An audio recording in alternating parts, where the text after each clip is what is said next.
ce qui se passe avec la justice. Mais évidemment, comme le dit la Constitution, je suis le magistrat suprême.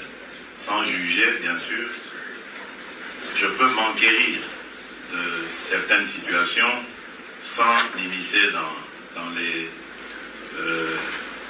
affaires de la justice, surtout lorsque cela suscite des polémiques. Et donc je dirais que dans les deux cas que vous citez, ce sont des enquêtes qui sont en cours. Ce serait hyper maladroit de ma part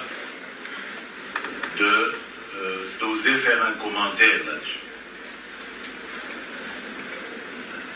Tout ce que je fais et ce à quoi je veille, c'est que les droits de ces individus soient garantis et respectés. Maintenant, si on me prend, on arrive à me démontrer que leurs droits n'ont pas été respectés, je suis prêt à aborder le sujet. Mais une interpellation par une institution comme la justice, ça se constate. Pourquoi voudriez-vous que le même principe, par exemple pour la presse, j'ai lu d'ailleurs il y a quelque part là, qu'il y a 2 ans peut-être, je crois, une journaliste française avait été interpellée pour avoir divulgué des informations stratégiques, interpellée et gardée à vue. C'est récent.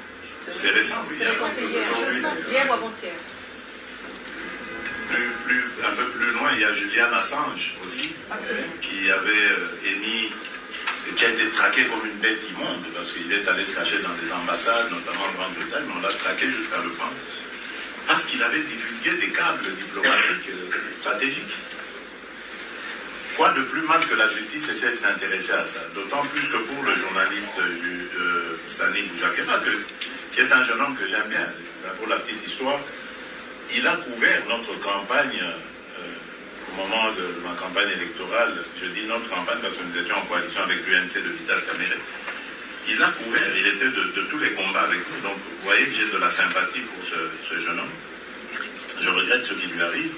Et je ne peux pas faire entrave à la justice et ne pas permettre à celle-ci de faire toute la lumière. D'autant plus qu'on parle de mort d'homme là. Rappelez-vous, Chérubin Okende, ancien ministre, qui a été mon collaborateur pendant longtemps, très apprécié d'ailleurs par moi,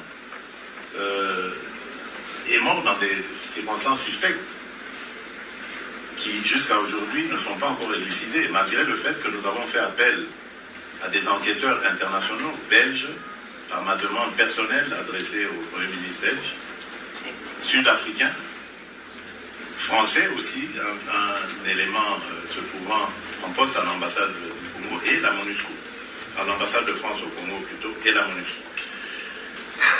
Et malgré tout ça, on prend le risque de désorienter l'enquête et l'opinion, donc je crois que ça peut intéresser la justice.